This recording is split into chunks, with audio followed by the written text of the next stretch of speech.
আপনারা অনেকেই জেনে গেছেন যে এই মে মাসের 1 তারিখে হাওড়া জেলার মতো হাওড়া শহরে ভোলাবাড়ি থানা এলাকার মধ্যে বামনগাছি ব্রিজের কাছে যে দুটো ঘটনা সোশ্যাল মিডিয়ায় ভাইরাল হয়েছে। তার মধ্যে একটা হচ্ছে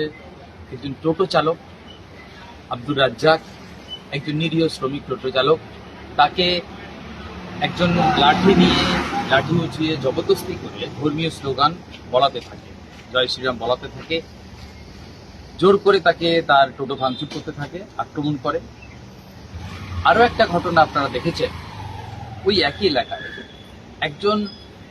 ওষুধ বিক্রেতা, আয়ুর্বেদিক ওষুধ বিক্রেতা, তিনি